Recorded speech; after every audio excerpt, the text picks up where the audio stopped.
Where did you get my daughter's necklace? The first time Adrian Sterling put his hands on me, he shoved me into a 6-tier birthday cake in front of nearly 200 people. 1 second, I was holding my mother's old silver locket and telling him I had no idea why his family's housekeeper recognized it. The next, my cheek was buried in vanilla buttercream. People gasped.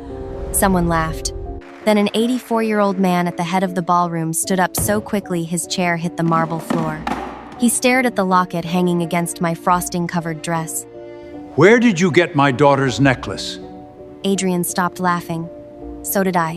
What none of us understood yet was that by the end of that week, the birthday boy who had spent his whole life preparing to inherit a billion-dollar family empire would be asking why a pastry assistant had suddenly been given the chair he believed belonged to him. And the strangest part? I didn't know I was in Harris either. Before I tell you what we found inside the Sterling family records, tell me where you're listening from. And if you've ever been treated like you didn't belong simply because of the clothes you wore or the job you worked, you may understand why I remember every second of that night. My name is Nora Bennett. I was 30 years old, and until that birthday party, the most expensive thing I owned was a 12-year-old Honda Civic with a passenger window that only closed if you pulled the glass upward while pressing the switch. I worked for Marlowe Events, a Charleston catering company that handled weddings, charity dinners, and the occasional private party for people wealthy enough to spend more on flowers than I earned in a year. My specialty was pastry. Not designing sugar swans or building cakes that looked like marble staircases. I was the person behind the curtain who fixed things. Cracked fondant, buttercream that started sweating in August humidity, a tier leaning half an inch to the left because somebody thought a ballroom table didn't need to be level. My boss, Leanne, used to say I had calm hands. I think I learned that from my mother, at least what little I remembered of her. Her name was Eve Bennett. She died when I was 6. For most of my childhood, my memories of her came in pieces. Her perfume, the sound of her turning pages in bed, the way she cut apples so thin I could see light through the slices, and the silver locket. It was oval, small enough to disappear in my palm, with a tiny blue bird painted inside. A swallow, I think. The back had one word engraved into the silver. Evie. I once asked my mother who had given it to her. She touched the engraving with her thumb and said, "Someone who waited too long to say he was sorry." That was all. After she died, I went to live with her closest friend, June Bennett. June was not related to me by blood, but she was the closest thing to a parent I had left. She packed school lunches, sat through bad middle school orchestra concerts, taught me to check my oil, and whenever I asked about my mother's family, June gave me some version of the same answer. "Your mom left people behind for a reason, honey." I eventually stopped asking. June died 9 months before Adrian Sterling's birthday. While cleaning out her apartment, I found a shoebox in the back of her bedroom closet. Inside were 17 letters, all written by my mother. None mailed. Every envelope had the same word on the front. Dad. I did not open them. Maybe that sounds strange. But my mother had been gone for 24 years, and those letters felt like the last private thing she had left in the world. So I tied the box with the same faded ribbon June had used and placed it on the top shelf of my closet. Then I went back to work. Because grief does not cancel rent. 11 days before the Sterling party, Leanne called me into her office. She had a clipboard in one hand, and the expression she always wore when somebody else's emergency was about to become mine. Megan broke her wrist. I looked up from the tray of lemon tart shells I was checking. How? Apparently roller skating is still dangerous after 35. I waited. Leanne sighed. I need you to lead pastry at West Haven next Saturday. I almost dropped the tray. West Haven was the Sterling family estate. Even people like me knew the name Sterling. The family had made its first fortune in commercial shipping, then expanded into hotels, real estate, private aviation, and enough other businesses that financial magazines seemed to invent new ways of describing their wealth every year. The man who built most of it was Theodore Sterling. His grandson, Adrian, was turning 32. The party was not just a birthday. Everyone in Charleston society seemed to know Theodore was preparing Adrian for a larger role inside Sterling family holdings. There were rumors of a succession announcement. Board members were attending. Investors were attending. A former governor was attending. My job was to make sure the cake remained vertical. I don't do billionaire birthdays, I told Leanne. You do now. I have 2 junior assistants who think ganache is a personality trait, then inspire them. I stared at her. She stared back. That was how I ended up at West Haven. The estate sat behind iron gates along a stretch of the Ashley River, hidden by old live oaks and stone walls. The main house looked less like a house and more like a building where somebody might sign a treaty. White columns, long balconies, windows taller than my apartment ceiling. Marlowe's crew arrived at 9 in the morning. The party started at 7. By 11, I had already repaired 1 cracked chocolate collar, relocated 3 trays of macarons because of direct sunlight, and convinced a floral designer that hydrangeas did not belong inside a refrigerated pastry staging room. I barely looked at the family photographs lining the service corridor. That matters. Because later, Adrian accused me of studying them. I didn't. I was working. Around 4 that afternoon, I was crouched beneath the main cake table adjusting a stabilizing wedge when my locket chain caught on the edge of my apron. The clasp opened. The locket hit the marble floor. I heard an older woman behind me say, "Oh my God." I picked it up quickly. The woman was small, silver-haired, and dressed in a dark navy suit. I had seen her giving instructions to the house staff all day. Her name was Clara Wynne. She had apparently managed West Haven for more than 40 years. Her face had gone completely pale. "May I see that?" I instinctively closed my fingers around the locket. "I'm sorry, the necklace." She took 1 step closer. Her eyes were not on me. They were on my hand. "Please." There was something in her voice that made me stop. I opened my palm. Clara did not touch the locket. She stared at the little blue swallow inside, then at the engraving on the back. Her lips parted. "Miss Evelyn." I gave a nervous laugh. My mother's name was Eve. Clara looked at me so sharply that my smile disappeared. "Eve what?" "Bennett." She reached for the edge of the cake table. For a second, I thought she was going to fall. I moved toward her. "Are you okay?" She looked directly into my face. "How old are you?" 30. "When is your birthday?" "February 17th. Clara closed her eyes.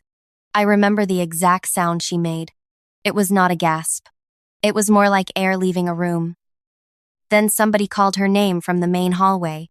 Clara opened her eyes and grabbed my wrist. Not hard, but firmly. "Do not leave this house." I stared at her. "I still have 4 hours on my shift." "I'm serious." "So am I."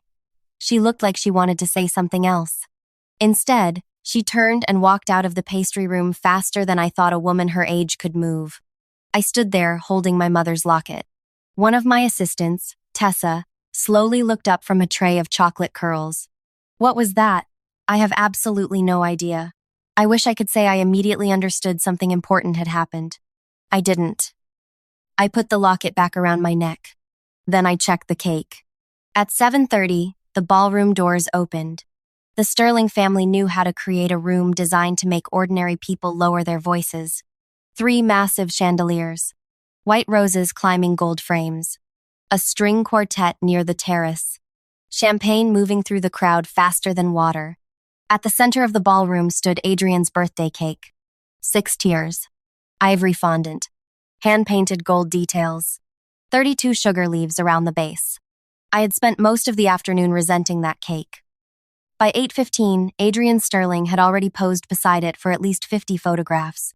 He was tall, polished, and handsome in the specific way wealthy men often are when several people are paid to make sure nothing ever looks accidental. His tuxedo fit perfectly.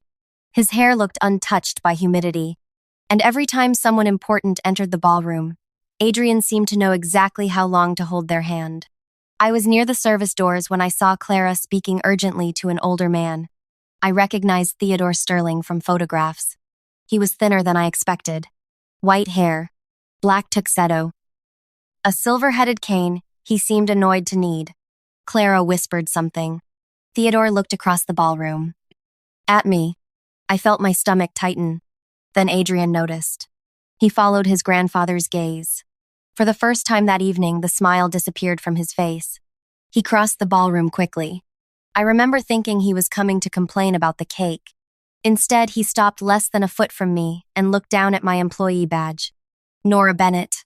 It was not a question. Yes. His eyes moved to my necklace. Take that off. I blinked. Excuse me? The locket. No. His jaw shifted. Clara was making her way toward us. Theodore was behind her. People had begun turning their heads. Adrian lowered his voice. Listen carefully. I don't know what story you're trying to sell my grandfather, but this family has dealt with people like you before. I stared at him. People like me? People who smell money and suddenly remember a connection. The humiliation came quietly at first. That almost made it worse. He did not need to shout. He looked at my black catering uniform, my inexpensive shoes, and the small burn mark on my wrist from a sheet pan 2 years earlier. Then he smiled. Your staff. Stay in your place. Something inside me went very still. I thought about June. About my mother slicing apples in a tiny kitchen. About 17 unopened letters tied inside a shoebox. I didn't ask for your place, I said. Adrian's face changed. Clara reached us. Mr. Adrian, step away from her. He ignored her. His hand moved toward my necklace. I stepped backward. Don't touch me. The heel of my shoe hit the platform beneath the cake table. Adrian looked around. People were watching now. Maybe that embarrassed him. Maybe he was angry. Maybe men like Adrian spend their whole lives assuming every room will eventually agree with them. He put both hands against my shoulders and shoved. It was one hard push. I lost my balance. My back struck the edge of the display table. The platform shifted. Then 6 tiers of vanilla cake, sugar leaves, buttercream, and 2 days of my work came down with me. My shoulder hit the table first. My cheek landed directly in the middle tier. For 2 seconds, the ballroom went silent. Then somebody near the bar laughed. I lifted my head. Frosting covered my hair. One sugar leaf was stuck to my sleeve. My mother's locket had fallen open against my chest. The blue swallow was visible. Adrian looked down at me. I told you to stay in your place. A chair struck the marble floor. Theodore Sterling stood at the head of the ballroom. His face had lost all color. He was staring at my necklace. Where did you get my daughter's locket? I froze. Adrian turned. Grandfather, be quiet. Theodore's voice was not loud. It didn't need to be. He walked toward us. The crowd moved aside. Clara helped me stand. I wanted to disappear. I wanted to wash cake out of my hair, get into my broken Honda, and never see West Haven again. Theodore stopped in front of me. His hand shook as he reached toward the locket. He did not touch it. He only looked. Turn it over. I did. He read the engraving. Avi. His eyes closed. When he opened them, they were wet. I had this made in Florence in Chungubek Parshipgu. Adrian laughed once. It sounded nervous. There could be copies. Theodore looked at him. No, he pointed at the blue swallow. The painter made a mistake on the left wing. Evelyn refused to let me replace it. I looked down. The left wing was slightly shorter than the right. I had noticed it as a child. I thought it was supposed to look that way. Theodore turned back to me. What was your mother's full name? Eve Bennett. Was that the name on her birth certificate? I don't know. Where was she born? I don't know. Did she ever mention Charleston? No. Each answer seemed to hurt him. Adrian stepped closer. This is ridiculous. She works for the caterer. Theodore did not look away from me. How old were you when your mother died? 6. Who raised you? Her friend. June Bennett. Your father? I never knew him. Theodore's cane slipped slightly against the marble. Clara steadied his arm. Then the old man asked me a question nobody had asked in years. Did your mother write letters? My breath stopped. I thought about the shoebox. 17 envelopes. Dad. I stared at him. Yes, Adrian's expression changed. It was small. A flicker. But I saw it. And Theodore saw it too. Where are they? At my apartment. Theodore took a slow breath. Then he turned to Clara. Call Leela Mercer. Adrian stepped forward. Grandfather, this is my birthday. Theodore finally looked at him. I will never forget his answer. Then perhaps tonight is a good night for you to grow up. I left West Haven 40 minutes later wearing a borrowed housekeeper's sweater over my ruined dress. Nobody asked me to pay for the cake. Nobody apologized either. Not yet. Leanne called before I reached the highway. What happened? I fell into the cake. There was a pause. Nora. Adrian Sterling helped. Another pause. Are you hurt? My pride is making unusual noises. That was when she told me Sterling Family Holdings had already contacted Marlowe Events. Not Theodore. Adrian's office. They claimed I had created a disturbance and made an inappropriate attempt to approach family members during a private event. Leanne had been asked to remove me from all Sterling-related assignments. By the time I got home, the story had changed again. A local society account had posted a blurry video. The caption called me an unidentified catering employee who had caused a scene at Adrian Sterling's birthday. The video started after the shove. Of course it did. It showed me covered in cake. Adrian standing nearby. Theodore walking toward us. The comments were worse. Drunk waitress. Attention seeker. Probably tried to flirt with him. People can build an entire version of your character from 8 seconds of video. I sat on my bed at 1 a.m, still smelling vanilla in my hair. Then I looked at my closet. The shoebox was waiting on the top shelf. For 24 years, I had protected my mother's privacy. That night, I opened the first letter. Dad, I am not writing because I have forgiven you. I am writing because today Nora asked why the bird inside my necklace has one short wing. I told her some beautiful things are allowed to be imperfect. She is 3 now. She has your chin when she is angry. I stopped reading. My hands began to shake. I opened the second letter. Then the third. My mother had written to Theodore Sterling for 11 years. She told him when I learned to walk, when I lost my first tooth, when I started kindergarten. She complained that I hated peas. She wrote that I could sleep through thunderstorms but woke if the refrigerator made a strange noise. She never mailed one letter. But she never stopped writing them. The final envelope was dated 4 days before her death. Dad, Nora turns 6 next month. I know I have spent too many years waiting for you to find the exact words I wanted to hear. Maybe that is unfair. Maybe pride is just another locked door when both people are standing on opposite sides. I think I am ready to come home. I pressed the letter against my mouth. For the first time in my life, I understood that my mother had not erased her family. She had been arguing with them in silence. At 9 the next morning, Lila Mercer called me. She was the Sterling family's outside counsel. Her voice was calm, professional. She asked if Theodore and Clara could meet me somewhere I chose. I chose a coffee shop near my apartment. Not West Haven. Not Sterling headquarters. A coffee shop where the largest table had one leg shorter than the others. Theodore arrived with Clara. No assistants. No security. No driver waiting inside. He looked older than he had the night before. I placed the shoebox on the table. Theodore stared at it. May I? I nodded. He opened the first letter. Then another. By the fourth, he removed his glasses. Clara began crying quietly. Theodore did not. Not yet. He read my mother's final letter. Then he folded it very carefully. I told her not to come back. His voice was barely audible.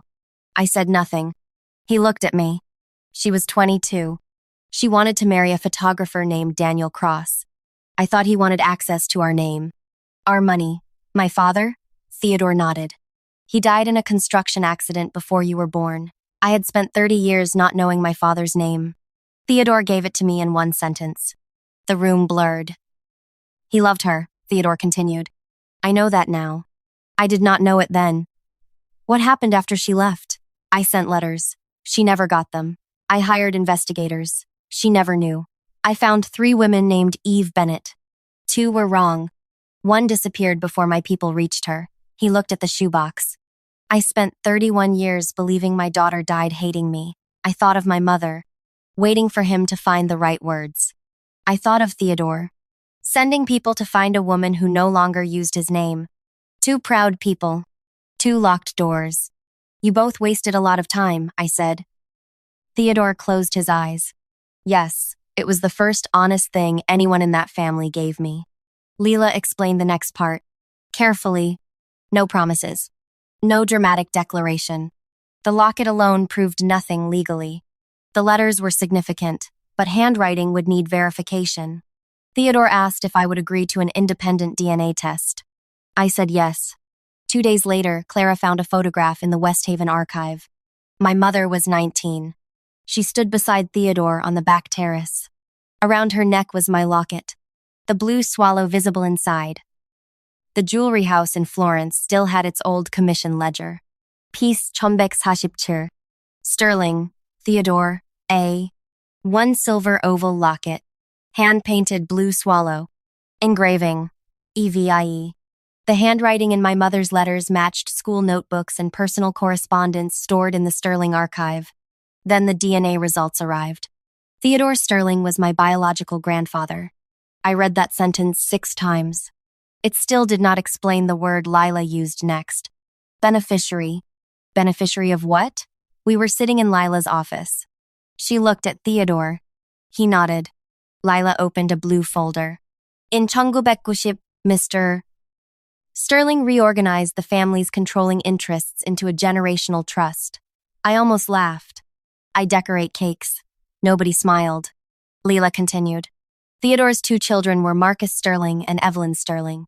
I knew Marcus was Adrian's father. He had died 7 years earlier. The trust allocated separate family interests to each bloodline. Marcus's descendants currently benefit from his branch. Adrian. Yes, and my mother? Her interest was preserved. I looked at Theodore. You kept it? I never declared her dead. Leela turned 1 page. The current value of the Evelyn Sterling branch, based on the most recent internal valuation, is approximately $1.8 billion. The room became completely silent. I stared at her. Say that again. Approximately $1.8 billion. I looked down at my hands. There was a tiny burn scar on my right wrist. Butter. 3 years earlier. A hotel kitchen. I thought about my Honda window. June's apartment. My mother cutting apples. $1.8 billion made no sense beside any of those memories. I don't want his money. Theodore flinched. Leela stayed calm. It isn't a gift from Adrian. I mean the family's money. Theodore leaned forward. It was Evelyn's. I looked at him. No, it was yours. Once. His eyes moved to the locket around my neck. I built a trust because I was afraid my children would build their lives around my approval. Then I made your mother's worst fear come true anyway. He sat back. The money is not an apology, Nora. Good. It would be a terrible one. For the first time, I almost smiled. Then Lila placed another folder on the desk. This is where the situation becomes more difficult. I should have known. In my experience, sentences like that never lead to free parking. 6 months earlier, the Sterling family office had received a report from a private genealogical research firm. Theodore had kept investigators searching for Evelyn for decades.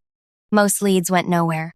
But one report identified an Eve Bennett, who had lived in South Carolina and died 24 years earlier. The report mentioned a surviving daughter, Nora Bennett. Me. The researcher requested authorization to continue. The request was sent to Adrian. He had recently taken over administrative oversight of the family office. Adrian replied with 6 words. Close it. Grandfather is chasing ghosts. I stared at the email. The date was February 20th, 3 days after my 30th birthday. He knew about me. Lila chose her words carefully. He knew there was a possible surviving daughter connected to an Eve Bennett lead. Did he see my name? Yes. Did he see my photograph? No. The researcher had not completed the identity file. I remembered Adrian looking at my employee badge. Nora Bennett. I remembered the flicker in his face after I mentioned the letters. The shove felt different now. The humiliation changed shape. He may not have known who I was when I first entered the ballroom, but somewhere in his mind, my name had already existed. A lead he had chosen to bury. Why? Theodore answered.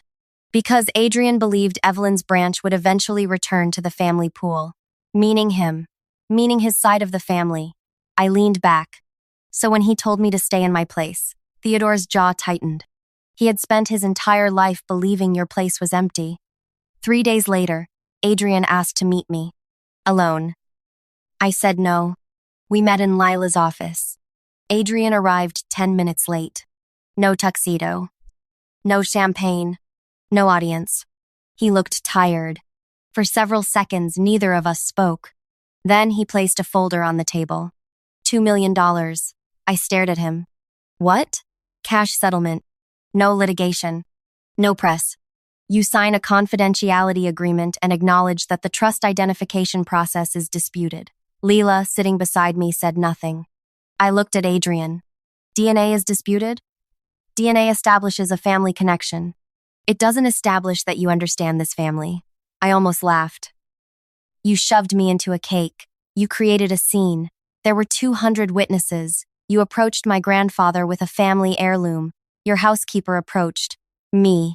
His jaw tightened. There it was again. The Adrian I remembered. The man who seemed offended by facts if they entered the room without permission. $2 million is more money than you'll ever need, he said. I looked down at the folder, then at him. You don't know what I need. I know what your life looked like 2 weeks ago. That sentence hurt more than I expected. Because he was not completely wrong. He had probably looked me up. My salary. My apartment. My car. My job. Adrian had converted my entire life into a number low enough to make him comfortable. He leaned closer. Take the money, Nora. Go open a bakery. Buy a house. Travel. Whatever people do when they suddenly get lucky. Lucky.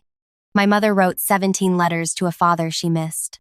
Theodore searched for 31 years. June raised a child who was not hers. I spent 24 years believing I came from nowhere. And Adrian called it lucky. I pushed the folder back.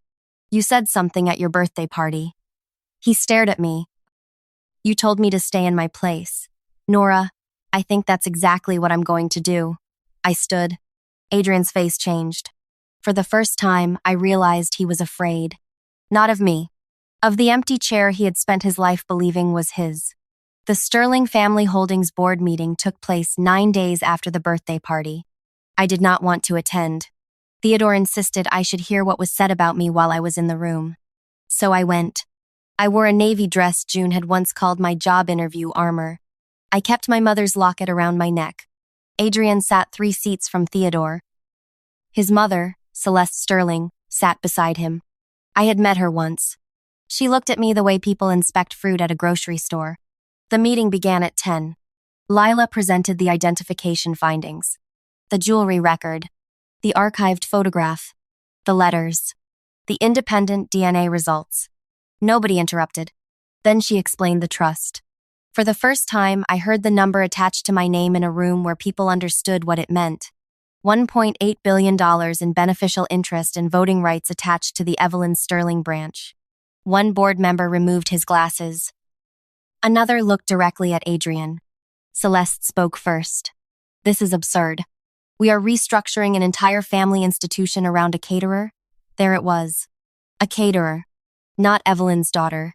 Not Theodore's granddaughter. A job title used like an eraser. I looked at her. I was a pastry assistant at your son's birthday. She smiled tightly. Exactly. I nodded. Your son seemed very confused about the difference between employment and bloodline, too. Nobody laughed. But Clara, sitting along the side wall, looked down to hide a smile. Lila moved to the next document. The genealogical lead Adrian had closed. His email appeared on the screen. Close it. Grandfather is chasing ghosts. Adrian shifted in his chair. It was one weak lead among dozens. The researcher had attached an internal note. Subject matches age window. Maternal identity and South Carolina residency consistent. Surviving daughter requires follow-up. Adrian had closed it 14 minutes after receiving the request. Then came the birthday video. Not the 8-second clip posted online. West Haven's internal ballroom camera. The entire scene. Adrian approaching me. Demanding my locket. Calling me staff. Telling me to stay in my place. Reaching toward my necklace. Shoving me. The room watched in silence. I hated seeing myself fall. I hated the laughter. But something strange happened as I watched. For 9 days, I had remembered that moment as humiliation. On the screen, it looked different. Adrian looked scared before he pushed me. He had heard my last name. He had seen the locket. He knew about the Bennett lead. Maybe he did not know I was Evelyn's daughter. But he knew enough to be afraid of the question. The video ended. Theodore folded his hands. I intended to announce Adrian as my recommended successor on his birthday. Nobody moved. I will not be making that recommendation. Adrian stood. Grandfather, sit down. This woman walks into our house wearing one necklace, and suddenly 30 years of my life mean nothing. Theodore looked at him for a long time. No, his voice was quiet. 30 years of your life brought you to a ballroom where you shoved an employee into a cake because you believed she was too poor to challenge you. Adrian's face reddened. I was protecting this family. Theodore looked at the email on the screen. From my granddaughter? Adrian turned toward me. You don't even want this company, I answered honestly. No, not today, he laughed. Then why are you here? I looked at my mother's locket. The short wing on the blue swallow. Some beautiful things are allowed to be imperfect. I'm here because my mother spent 11 years writing letters she was too proud to mail. My grandfather spent 31 years paying people to search for a woman who stopped using his name. And 6 months ago, somebody finally put the two sides of that Heir story on the same page. I looked at Adrian. You closed the file in 14 minutes. The room stayed quiet. You asked why I'm here. I folded my hands. I'm here because you decided my life was worth less than your inheritance before you ever met me. Adrian sat down. The board did not name me chief executive officer. Thank God. I wouldn't have known what to do before lunch. Theodore did not hand me a company and tell me to be grateful. That would have been another kind of arrogance. Instead, the board formally recognized the Evelyn Sterling branch of the trust. Lila helped me assemble independent legal and financial advisors. I was given my voting rights. Adrian was removed from administrative control of the family office, pending an internal governance review. Theodore withdrew his succession recommendation. And Marlowe Events received a written correction from Sterling Family Holdings, confirming that I had not initiated the incident at West Haven. Leanne framed the letter. She put it beside the health inspection certificate.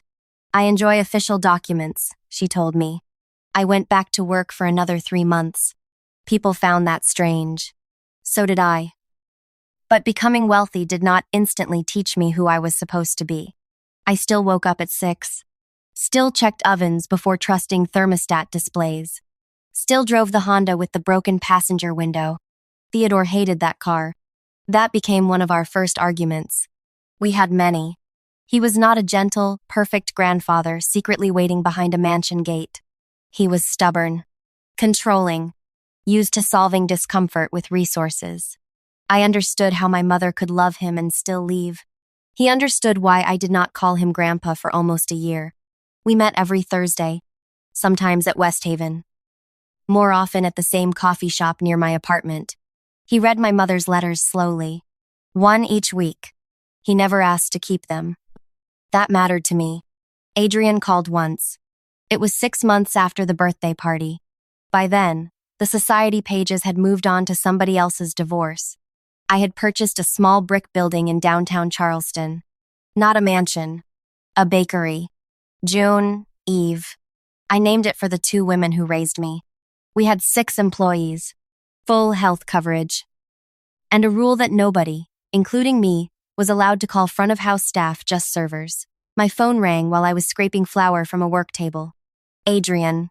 I almost let it go to voicemail. Then I answered. What? His voice sounded smaller than I remembered. You took my place. I looked through the front window.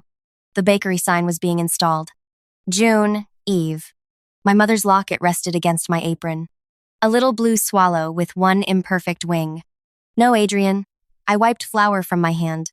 You told me to stay in mine. I looked at my mother's name on the glass. I finally found it. Then I ended the call. People hear the word Harris and imagine the money first. The houses. The cars. The number with all those zeros. I understand that. $1.8 billion changed my life in ways I am still learning to understand. But the most valuable thing I inherited was not inside the Sterling Trust. It was inside a shoebox June kept for 24 years. 17 letters from a daughter to her father. Proof that silence does not always mean people stopped loving each other. Sometimes it means pride lasted longer than time should have allowed. My mother almost went home. Theodore almost found her. They both almost opened the door. I cannot change that. But I can tell you this. Never let someone's uniform, paycheck, age, or last name convince you that you already know where they belong. Adrian looked at a pastry assistant and saw a woman who should stay out of his family. He was wrong. I had been part of it before either of us knew my name belonged there. And sometimes the person you push down in front of an entire room is the one person whose story you should have stopped long enough to hear. If this story reminded you of someone who was judged before anyone knew what they had survived, leave a heart in the comments and share it with someone who needs the reminder. A person's worth does not begin the day the world finally recognizes it.